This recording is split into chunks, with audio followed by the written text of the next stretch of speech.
목사님에게 이렇게 이제 청을 했대요. 우리 교회에서 20년 동안에 다녀도 내가 체험을 못하는데 이 답답해서 살 수가 없습니다.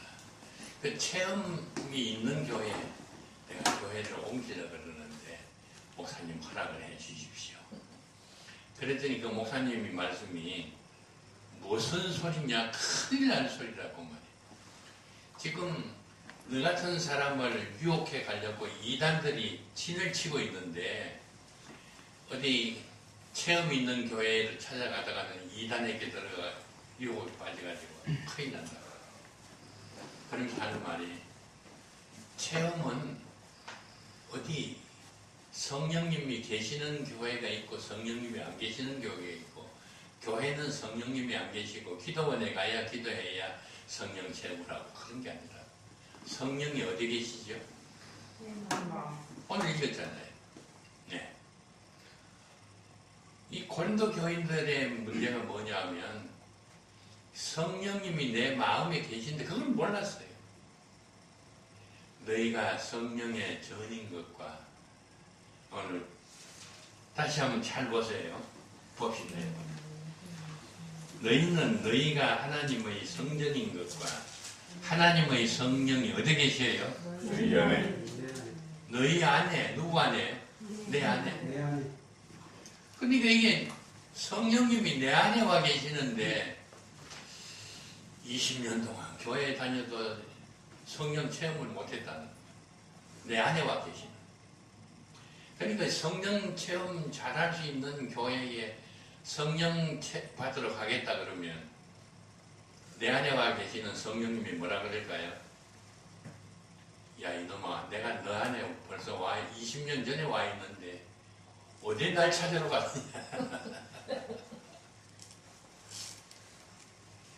기독교는 체험의 종교입니다.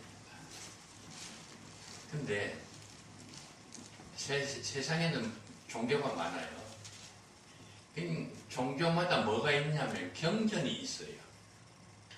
불교에는 뭐 팔만대장경이 있고, 유교에는 논어 공자 선생님이 말씀하신 말씀을 기록한 대학 수학 말이죠. 이런 경전이 있잖아요. 기독교도 경전이 있습니다. 성경 말씀이죠. 모든 종교는 경전이 있습니다.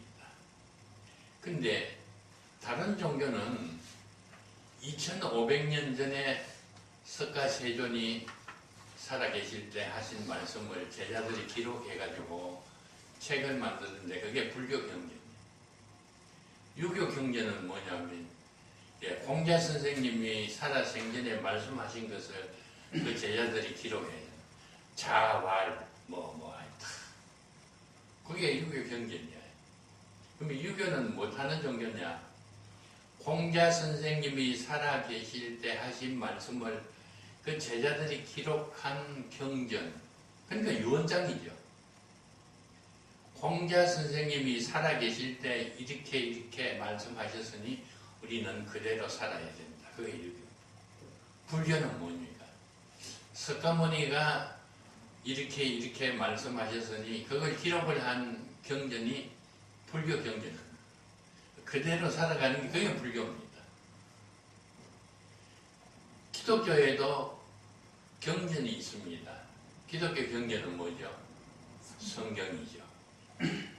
그러니까 우리는 2000년 전에 예수님께서 갈릴리 바닷가로 걸으면서 제자들에게 이렇게 말씀하셨는데 그걸 마태가 기록을 했어요. 그걸 요한이 기록을 했어요. 우리는 그 마태가 기록한 마태복음에 예수님께서 이렇게 말씀하셨으니까 이렇게 살아야 되겠다. 이게 기독교입니까? 그럼 기독교가 아니에요. 석가모니도 죽고 공자도 죽었지만 우리 예수님은 죽지를 않았어요. 제자들에게 뭐라 그랬습니까? 내가 영원히 너희와 함께 하겠다. 공자는 죽고 없습니다. 석가모니도 죽고 없어요. 그러니까 그가 살아생전에 말한 것을 기록한 경전을 보고 석가모니가 이렇게 말씀하셨으니까 이렇게 살아야 되겠다. 공자님이 이렇게 말씀하시니까 이렇게 살아야 되겠다. 그게 유교 불교입니다. 근데 우리 예수님께서는 돌아가시질 않는데, 죽지를 않았는데 2000년 전에 하신 말씀을 갖다 놓고 예수님께서 예루살렘 성전에서 이렇게 말씀하셨으니까 이렇게 살아야 되겠다. 그건 종교예요. 기독교는 종교가 아닙니다. 죽은 예수님이 하신 말씀을 믿는 게 아니고, 요한계시록 2장 29절을 보면 들을 귀 있는 자는 성령이 교회들에게 하시는 말씀을 들을지어다. 기독교는 2000년 전에 예수님께서 말씀하신 것을 마태가 기록한 그 경전, 성경을 보고 그대로 살아가는 게 기독교가 아니고, 오늘 성령께서 우리 좋은 밀박교회에 하시는 말씀을 직접 듣고 그 성령의 말씀대로 살아가는 게 기독교입니다. 전혀 다르죠. 근데 이 종교를 보면 두 가지 종교가 있어요. 하나는 경전이 있어서 경전에 쓰여진 것을 그대로 실천하는 것이 종교인데, 이 종교는 고급 종교입니다. 불교나 유교나 이런 경전이 있는 종교를 말합니다. 경전이 없는 종교가 있어요. 경전이 없는 종교는 어떤 종교냐 하면, 신이 계시하는 것을 직접 받아가지고 성경이나 뭐 경전이 필요 없어요. 신이 내린다 그러죠. 그 신이 와가지고 하라 하는 대로 하는 거, 그런 종교가 또 있어요. 그런 종교를 뭐라 그러죠? 무속 종교라 그럽니다. 무당. 무당도 지가 하는 대로 하는 게 아니에요. 무당도 신 내린 굿을 하면 신이 내려와가지고 하라는 대로 하는 거예요. 근데 이 경전이 없어요. 근데 이런 무속 종교는 이게 사회적으로 인정을 하질 않아요. 어느 미신이라고 생각을 합니다. 근데 그 무당들이 직접 신이 내려가지고 하는 거예요. 저는 뭐 어려서부터 믿어가지고 무당 굿하는 거 안 봤는데, 무당 굿한 데 가면 막 징치고 자랑 해가지고 막 신이 내리면 시뻘은 작두를 갖다 놓고 그 위에 맨발 올라가가지고 막 춤을 춰도 발이 안 비인대요. 그리고 뭐 어떻게 될 거다 뭐 하면, 예언을 하면 그게 또 맞아 들어간다나요. 그래서 우리나라만 하더라도 지금 무속인이 수십만 명이 돼요. 심지어는 국회의원들이 국회의원 나가기 전에 무당한테 가가지고 그거 좀 친대요. 내가 이번에 어느 구에 나가면 되겠느냐 안 되겠느냐. 무시할 수 없어요. 경전만 있고 체험이 없는 유교나 불교 같은 종교라 그러고, 체험만 있고 경전이 없는 종교를 무속이라 그래요. 기독교는 아주 특별합니다. 성경이 있고, 그 다음에 뭐가 있어요? 성령 체험이 있고, 두 가지가 다 있는 종교가 기독교입니다. 그래서 기독교는 성경 말씀을 잘 공부를 해가지고, 하나님은 이런 분이고, 하나님이 우리에게 이렇게 말씀을 하시고, 하나님께서 오늘 좋은 밀박교회에 하시는 말씀, 성령의 말씀이죠. 그걸 어떻게 듣고 어떻게 우리가 실천한다. 두 가지 다 합니다. 기독교는 하나님의 말씀만 듣고 실천하면 되지 성경에 뭐가 필요 있겠느냐? 그거 필요 없어. 이러면 이거는 기독교가 뭐가 되죠? 무속 종교가 되는 겁니다.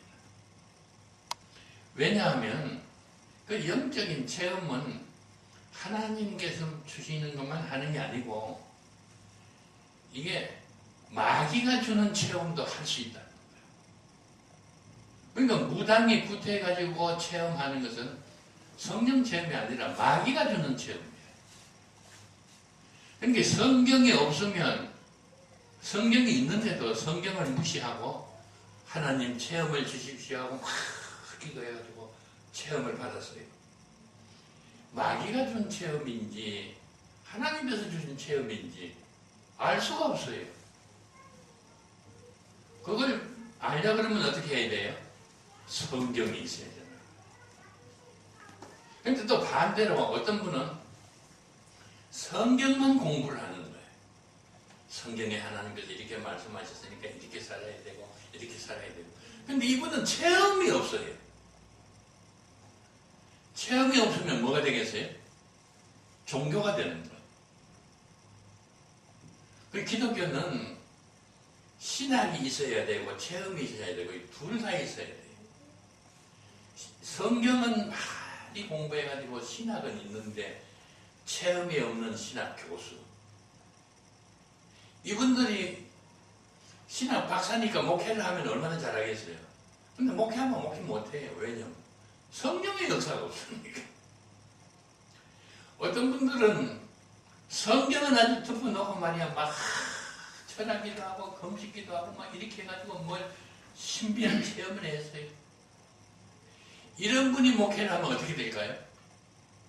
그건 교회가 아니고 무당집이 되는 거예요. 그래서 기독교는 이 두 개가 꼭 있어야 돼요. 어느 한쪽이 치우쳐도 안 돼요. 두 개가 이제 병행해서 아주 바란스가 탁 맞아가야 이제 참 신앙을 우리가 체험할 수 있고 신앙생활을 할 수 있는 것입니다. 근데 서양 사람들은 신학은 강해요. 근데 이게 체험이 약해요. 그러니 동양 사람들은 체험은 강한데 신학이 약해요. 그러니까 뭐 예수 믿는다 하면서 하는 짓이 꼭 무당하는 짓 같다는 거예요. 또 남자하고 여자하고 비교를 하면 남자는 신앙이 강하고 여자는 체험이 강해요. 그래도 우리는 노력을 해서 밸런스를 맞춰야 돼요. 예, 체험만 하고 성경 공부 안 하면 안 되니까 여자들도 성경 공부 열심히 해요. 근데 문제는 남자들이에요. 성경 공부를 하면 쏙쏙 들어오는데 체험을 하려고 기도를 해도 체험이 안 오는 거예요. 아, 이게 참 큰일이야. 아까 그 청년 같이 말이에요. 근데 성령 체험하기가 아주 어려울까요? 쉬울까요? 쉽습니다. 어떻게 해요? 아무리 기도해도 체험이 안 오던데 방법을 몰라서 그래요. 아무리 쉬운 게 있어도 방법을 모르면 소용이 없는 거예요. 그래서 특별히 우리 남자 성도님들 성경은 신학은 참 많이 아는데 체험이 없어서 고민하는 분들 어떻게 체험하는가? 아주 쉽습니다. 방법대로만 합니다. 제가 핸드폰이 없어요.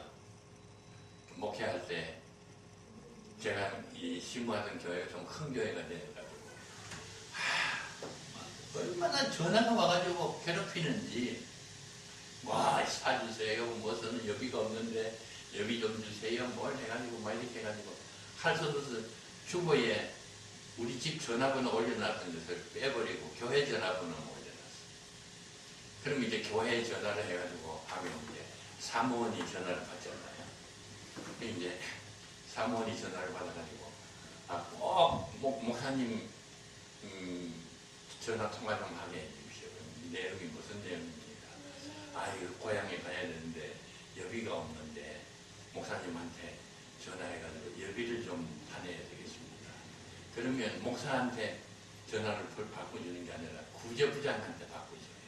그러면 구제부장이 알아서 처리를 하고. 그러니까 편하잖아요. 근데 이제 핸드폰이 있으면 그게 안 되는 거예요. 직통으로 오는 거야. 그래서 아예 핸드폰을 안 가졌어요, 저는.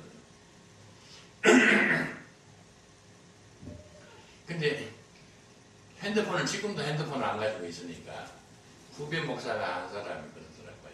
아니, 목사님, 그 스마트폰을 하나 구식, 새로 나온 거 사고 구식 안 쓰는 거 있는데 그거 목사님 드릴 테니까, 목사님 컴퓨터는 잘하니까 그 컴퓨터 하는 대로 스마트폰으로 하면 된다는 거예요. 그러면 이제 전화 신청을 안 하기 때문에 전화 요금이 안 나온대요. 전화만 안 되지 다 되는 거예요, 스마트폰. 그래서 스마트폰을 가지고 하는데 이게 안 되는 거예요. 초등학교 애들도 잘하는데 나는 하면 안 되는 거예요. 왜 그래요? 방법을 몰라서 그런 거예요. 방법을 모르면 스마트폰도 안 된다니까. 스마트폰이 쉬워요, 어려워요? 쉬운가 봐요. 초등학생들이 막 척척척척 하는 거 보니까. 근데 나는 컴퓨터는 잘하는데 스마트폰은 잘 못해요. 왜요? 방법을 모르니까 안 되더라고요. 아무리 쉬운 것도 방법을 모르면 안 되는 거야. 하나님께서 우리에게 체험을 하게 하는 방법은 아주 쉽게 해놨는데 방법을 모르면 안 되는 거야.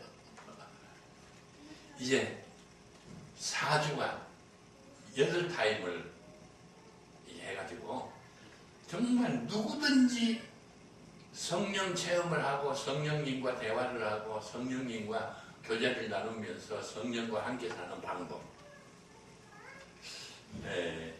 그 청년의 그 글을 보고 제가 글을 쓰기 시작해요. 그 청년 보라고.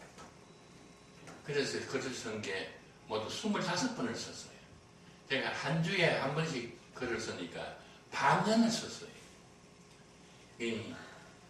첫째 글부터 25번째 글까지 썼는데 그 3일 서적에 김연태 장로님이 그걸 보고 아이고 목사님, 우리 한국에 있는 모든 교인들이 다 목사님 이 글을 봐야 될 것 같습니다. 책으로 출판을 합시다. 그래서 이제 출판한 게 작년 12월 달에 그 책이 나왔어요. 책 제목이 성도의 체험 이야기.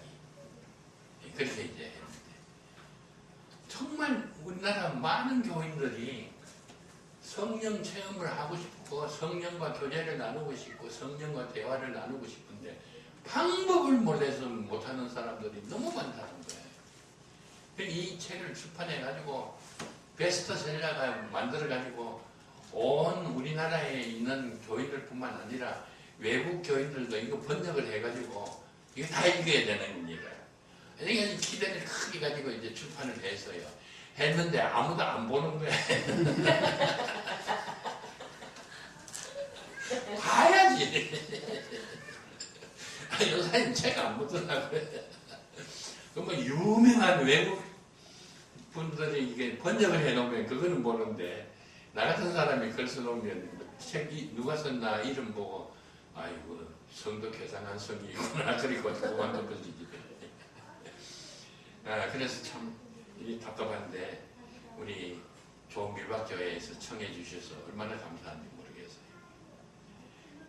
한 사람이라도 들어가지고 은혜 받으면 나는 그저 하나님께서 시켜주신 거 다 하는 겁니다. 할렐루야. 여러분들 은혜 다 받으시기 바랍니다.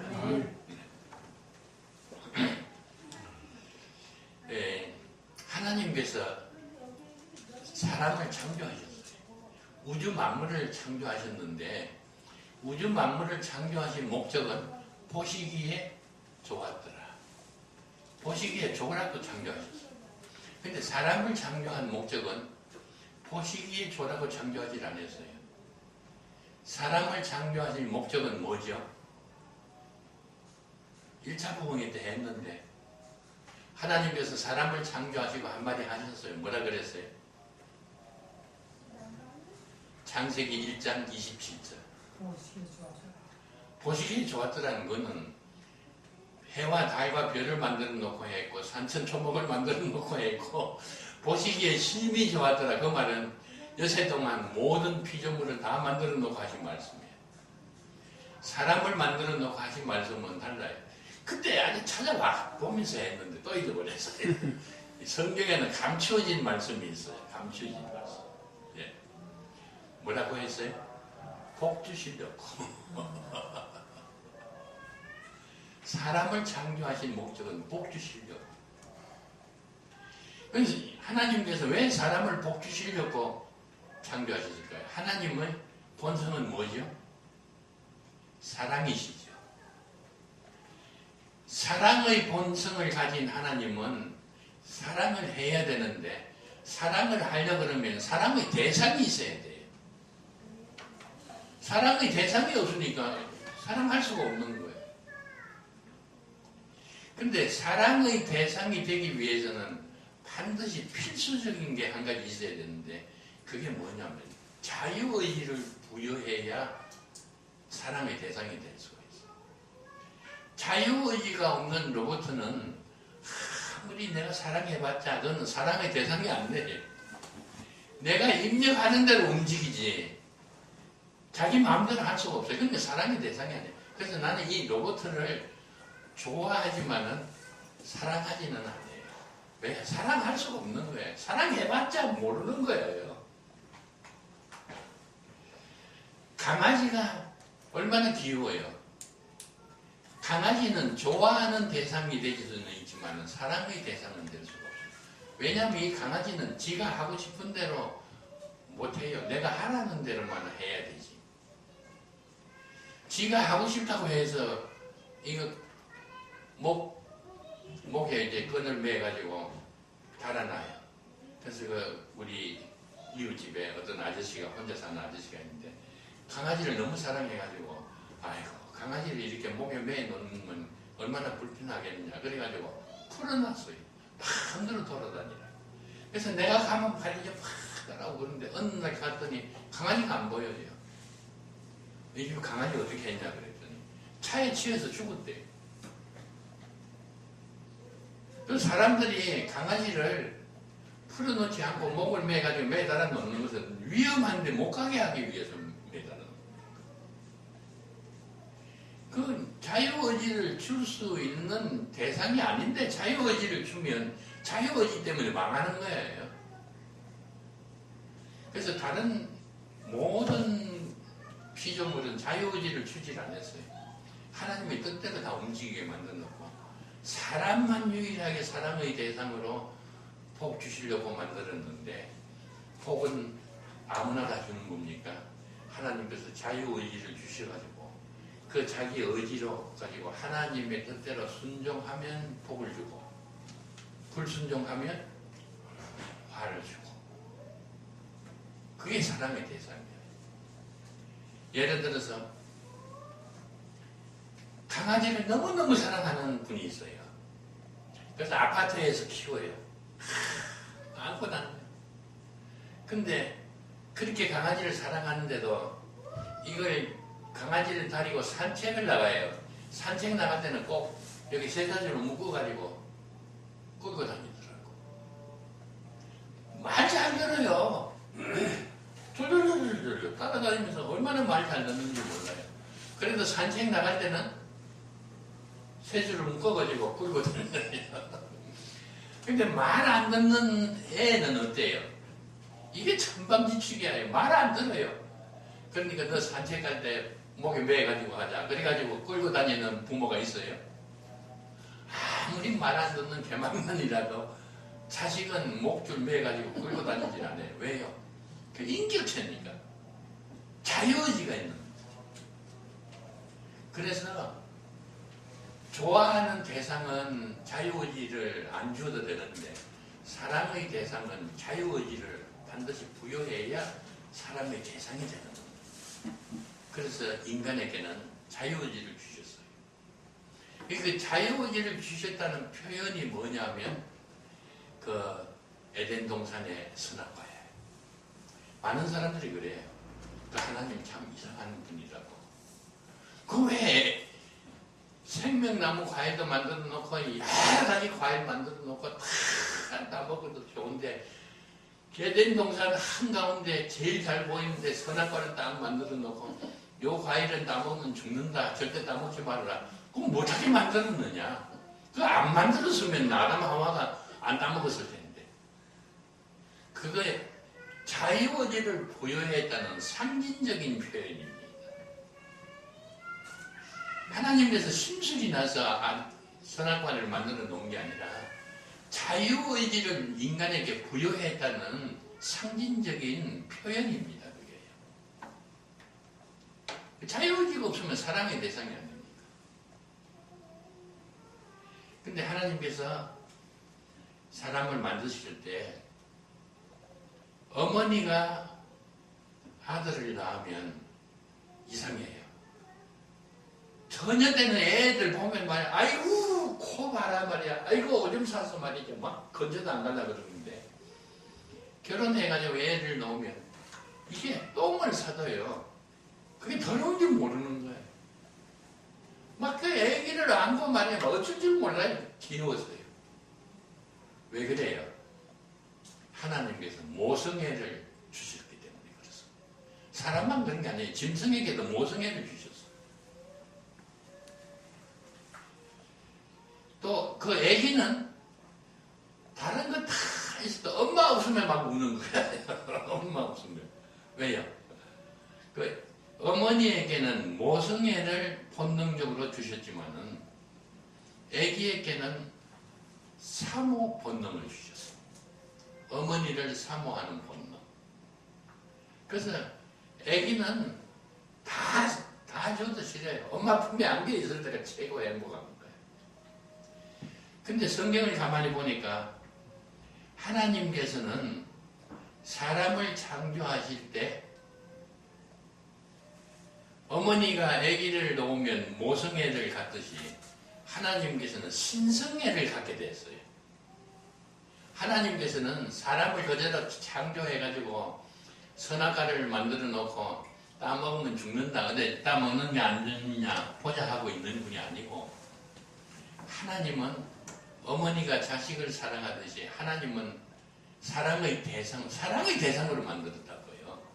보기 좋으라고 만들어요. 사랑의 대상으로 만들어 놓고 스스로 뭘 가지냐면 신성애를 가졌어요.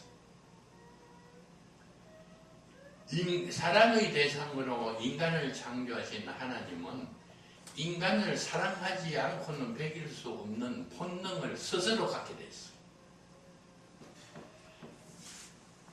자,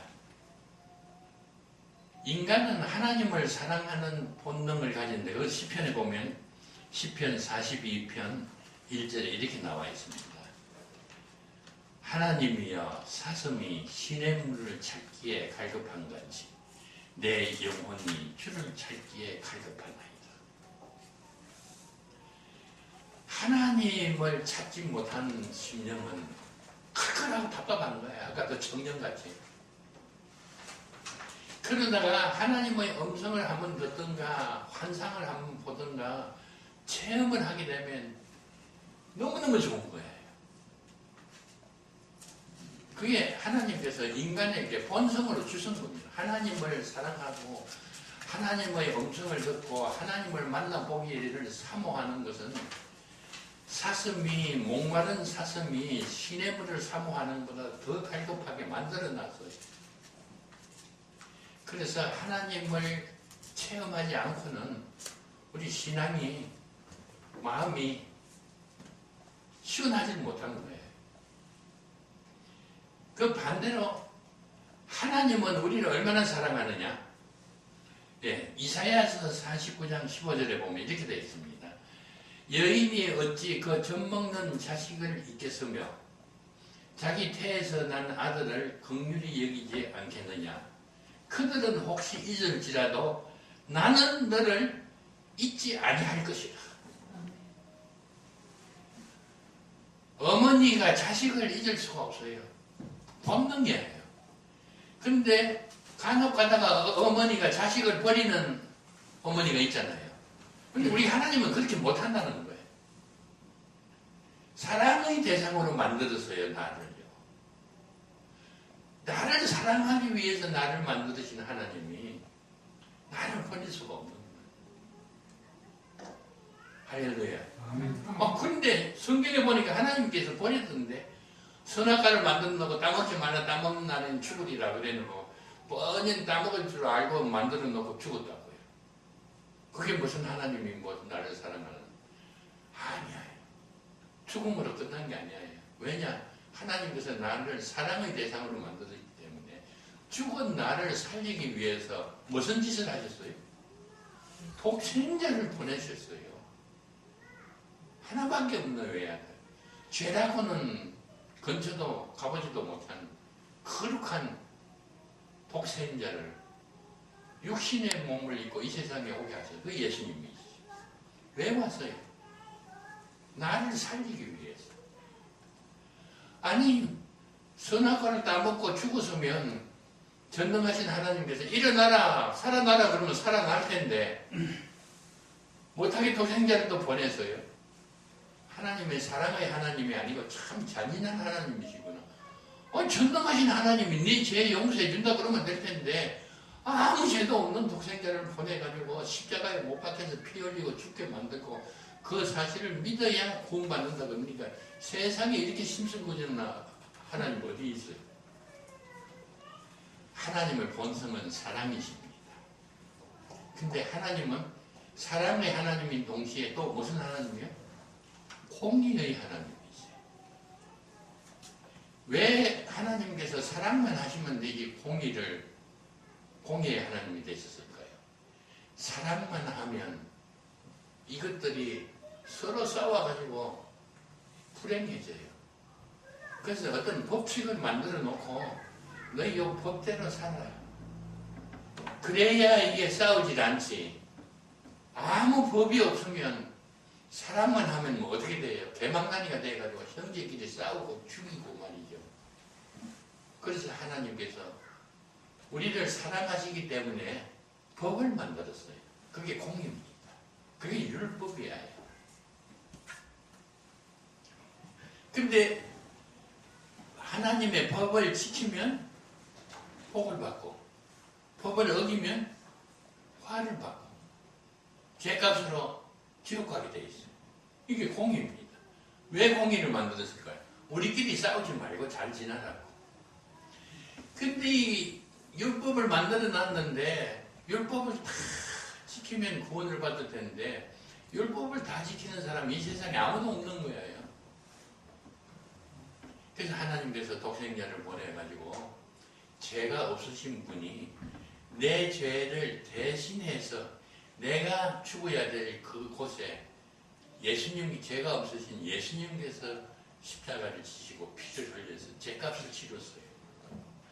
그래서 그 사실을 믿기만 하면 우리는 죄가 수도 없이 많은데 아무리 죄가 많아도 믿기만 하면 죄 용서 다 받고 구원해서 지옥에서 하늘나라로 가게 해주시는 거예요.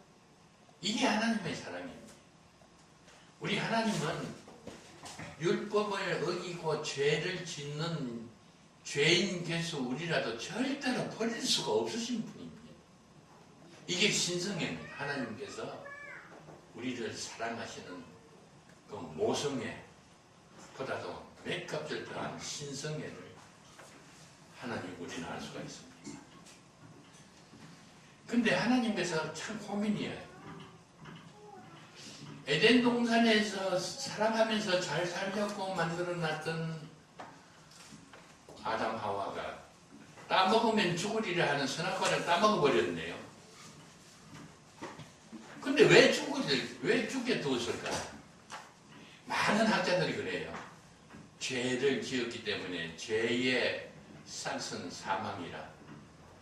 그래서 죄값으로 그렇다 그러는데 일본의 우찌마라 간조라는 내총감삼이라는 신학자가 있습니다. 이분은 그렇게 성경을 해석하지 않았어요.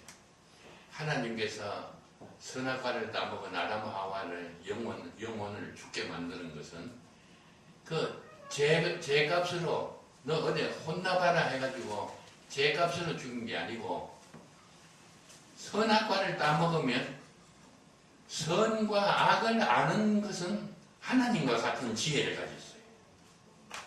선악과를 따먹기 전에는 선과 악을 몰랐어요. 근데 선악과를 따먹었더니 영의 눈이 밝아져가지고 선과 악을 아는 데는 하나님만큼 지혜롭게 됐어요. 근데 문제는 뭐냐면 선과 악을 아는 지혜는 있는데 선악과를 따먹고 나니까 자기가 선을 행할 수 있는 능력이 없다는 것을 보게 됩니다. 선과 악을 아는 능력은 있는데 선을 행할 수 있는 능력은 없고 악을 행할 수 있는 능력만 있는 것을 알게 되면 이게 양심의 가책이 돼서 살 수가 없다는 거예요. 그래서 하나님께서 그 살리는 방법이 만들어질 때까지 이거는 영이 죽게 만들었어요. 가사 상태 들어가요. 그 선악과를 따먹기 때문에 벌로 죽인 게 아니고 영이 살아있으면 이 죄책감 때문에 도저히 살 수가 없으니까 그 고통을 당할 방법이 없으니까 이 독생자를 보내가지고 십자가를 지시고 대속한 그 피공로를 믿기만 하면 사망에서 생명으로 옮기는 이 장치를 만들어 놓을 때까지만 죽음 속에 있게끔 만들어 놓으셨다. 그것도 선악과를 따먹으면 죽는 것도 하나님의 사랑이라는 겁니다. 아, 난 그 책을 읽고 과연 그렇다. 하나님 사랑은 이만큼 우리를 사랑하시는구나 하는 것을 알게 됐어요. 그런 하나님이 우리에게 정말 체험이 하고 싶어서 체험을 갖고 싶어서 그렇게 20년 동안 기도하고 철야기도 하고 금식기도 하고 그래도 체험을 안 주셨을까? 아닙니다. 체험을 주셨는데 방법을 몰라가지고 내가 이렇게 안타까운데 하나님께서 얼마나 안타깝겠어요. 뭐가 문제냐면 하나님이 누구시라는 것을 잘 몰라서 그렇습니다. 하나님은 누구십니까? 영이십니다. 우리는 사람이고요. 영이신 하나님은 사람의 눈으로 보입니까? 안 보입니다. 영이신 하나님의 음성을 사람의 귀로 들을 수 있을까요? 들을 수 없어요. 영은 만지면 만지십니까? 만져지질 않아요. 그런데 우리는 어떻게 생각하냐면 하나님을 우리와 같은 존재로 생각하는 거예요. 그러니까 육신의 눈으로 하나님을 보려고 그러고 육신의 손으로 하나님을 만져보려고 그러고 육신의 귀로 하나님의 음성을 들어보려고 그러니까 이게 들립니까? 안 되는 거예요. 그래서 어떻게 해야 돼요? 마태복음 5장 8절에 보면 하나님을 보는 방법이 나옵니다. 어떤 사람이 하나님을 볼 수 있다고요? 마음이 청결한 자는 복이 있나니 저희가 누구를 볼 것이요? 하나님을 볼 것이요.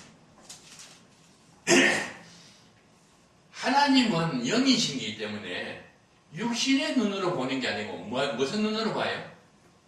마음의 눈으로 보는 대상입니다. 마음의 눈으로. 그런데 우리는 하나님을 육신의 눈으로 보게 해달라고 자꾸 기도하는 거예요. 우리는 생각하기를 육신의 눈으로 보이는 것은 존재하고 육신의 눈으로 안 보이는 것은 존재하지 않는다고 착각을 하고 있어요. 가만히 생각해 보세요.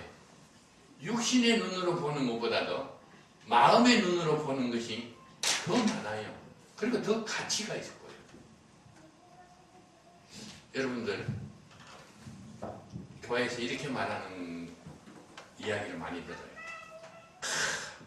우리 교회 사모님은 사랑이 참 많은 분이에요. 그러면 옆에 있던 분들이 뭐래요? 맞아. 우리 교회 사모님은 사랑이 참 많은 분이에요. 근데 이상해요. 사랑이 육신의 눈으로 보입니까? 안 보이죠. 근데 누구나 다 우리 교회 사모님은 사랑이 많은 분이라는 것을 아는 거예요. 어떻게 알아요? 육신의 눈으로 보고 아는 게 아니고 무슨 눈으로 해요? 마음의 눈으로 보면 사랑이 보이는 거예요. 예. 육신의 귀로 우리 교회 어떤 집사님이 계시는데 예수 믿은 지 30년인데 근데 믿음이 없어요. 믿음이 없어요. 그래서 20년이 될 때 할 수 없어가지고 믿음이 없는데도 최면상 그때 집사를 임명해 주었어요. 그래서 그 집사님 별명이 밴디기 집사예요. 모든 사람이 그러는 거예요. 아무개 선거는 교회 나온 지 얼마 안 됐는데도 믿음이 많이 자랐는데 저 밴디기 집사는 30년 동안 신앙생활을 해도 믿음이라고는 없다고 말이에요. 그럼 어떤 사람만 그렇게 말하면 모든 교인이 다 그래요. 믿음이 육신의 눈으로 보여요? 안 보이죠? 무슨 눈으로 보고 믿음이 있다 없다 그래요? 마음의 눈으로 보고요. 마음의 눈으로. 근데 하나님은 영이시기 때문에 육신의 눈으로 볼 수가 없는 거예요. 영의 눈으로 봐야 보이고 하나님의 음성은 육신의 귀로 들을 수가 없는 거예요. 영의 귀로 들어야 돼요.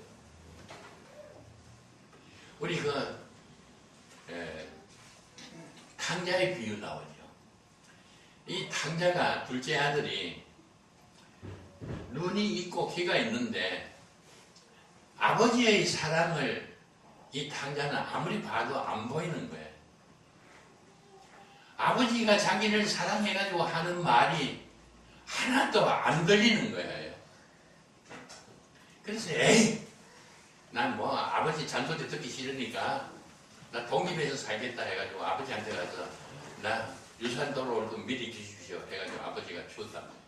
가가지고 탁 망탕하게 다 쓰고 이제 먹고 살 길이 없어요. 돼지우리에 가가지고 돼지가 먹는 주윤나무 열매를 먹으려고 그러니까 먹을 게 없어요. 그때 영의 눈이 밝았어요. 그때 영의 귀가 뚫렸어요. 내가 감히 이 모양을 해가지고 아버지한테 가가지고 아버지의 자식이라 글을 체면도 안 쓰고 하니까 내가 가가지고 아버지의 아들이라 그름을 받을 수 없으니 아들이라 생각하지 말고 품꾼의 하나로 써주시옵소서 하고 돌아왔다고 해요. 그 돌아오는 그 순간 이 탕자의 눈이 열리고 탕자의 귀가 열렸어요. 아버지가 와가지고 안고 야 너 참 잘한다. 내가 감히 아버지의 아들이라 이 그름을 받을 수가 없습니다. 그러니까 품꾼의 하나로 써주십시오. 그 말도 하기 전에 아버지가 뭐라 그러냐면 끌어안고 입을 맞추고 야 너 정말 잘한다 가자 해가지고 목욕을 시키고 좋은 옷을 입히고 금 반지를 끼우고 신발을 신기고 노예는 신발이 없어요. 그리고 소를 살찐 소를 잡아가지고 우리 죽었던 아들이 돌아왔다고 잔치를 했어요. 그때 이 둘째 아들의 눈에 아버지의 사랑이 보였어요. 그전에는 안 보였는데 아버지의 말이 귀에 들어오기 시작한 거예요. 그전에는 잔소리하는 아버지 말로 들렸는데 이제 귀가 열리고 나서 보니까 모든 게 다 사랑의 음성으로 들리는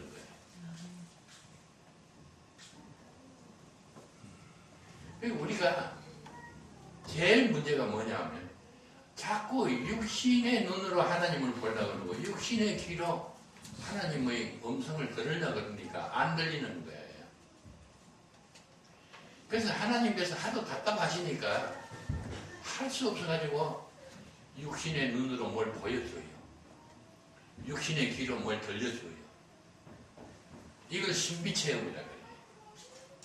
왜냐하면 하나님의 음성은 영의 귀로 듣는 건데 육신의 귀로 못 듣게 돼 있는 건데 하도 답답하니까 아무리 들려줘도 못 들으니까 한번 들려주는 거예요. 그게 신비체험이에요. 그래서 하나님께서는 아주 답답해가지고 할 수 없어서 들려주는 거죠. 우리는 그 신비체험을 하면 말이에요. 막 세상에 자기가 말이에요. 최고 체험을 한 것 같이 말이에요. 막 간증하러 다니고 말이에요. 사랑하러 다니고 오직 하면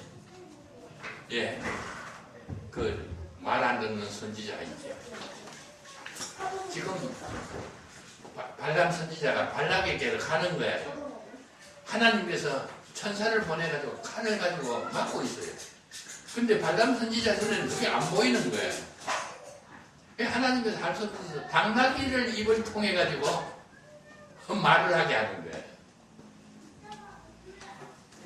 우리는 하나님께서 직접 보여주는 것을 볼 수 없는 이 미련한 발람 선지자에게 하나님께서 할 수 없어 가지고 당나귀 입을 통해 가지고 하나님의 뜻을 듣게 해주시는 거예요. 그게 대단한 거예요. 하나님께서 할 수 없어 가지고 하시는 거예요. 하나님께서 할 수 없어서 하시는 거예요. 그런데 우리는 그것만이 막 대단한 체험으로 생각합니다. 이제 오후에 말씀드리겠습니다만은 사울이라는 청년은 다메섹으로 가다가 대낮에 강한 빛이 내리비치고 주님의 음성을 받고 꼬꾸라져 가지고 믿게 됐어요. 그러나 모든 사람들이 그런 체험을 해가지고 믿게 됩니까? 아닙니다. 성경에 보면 바울만 그렇게 했어요. 베드로도 그렇게 꼬꾸라진 일이 없고, 바나바도 그렇게 꼬꾸라진 일이 없고.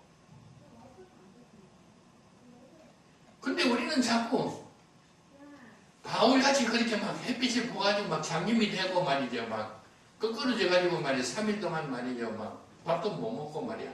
뭐 그래야 그게 큰 체험이라고 생각하는 거예요. 꼭 그렇게 해야 되느냐? 아닙니다.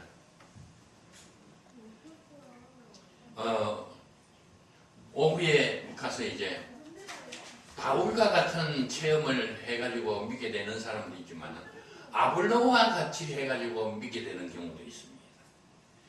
그 바울의 체험과 아볼로의 체험 어떻게 다르냐? 그걸 공부를 해보면 하나님이 원하시는 것은 바울과 같이 그렇게 이상한 신비 현상이 일어나가지고 체험하는 것을 원하시는 게 아니고 아볼로와 같이 성경 말씀을 제대로 알아가지고 하나님의 음성을 듣고 하나님 내가 알았습니다. 성령이 교회들에게 하시는 말씀을 나 이제 들을 수 있는 귀가 열렸습니다. 언제든지 들을 수 있는 거예요. 오늘 오후에 오시면 그 성령께서 오늘 교회들에게 하시는 말씀을 들을 수 있는 귀가 열리게 될 줄 믿습니다. 바쁜 일이 있더라도 오늘 오후만 좀 참석해서 이 귀한 말씀을 꼭 듣고 하나님의 음성, 성령이 교회들에게 하는 음성을 들으면서 신앙생활을 하는 여러분 되시기를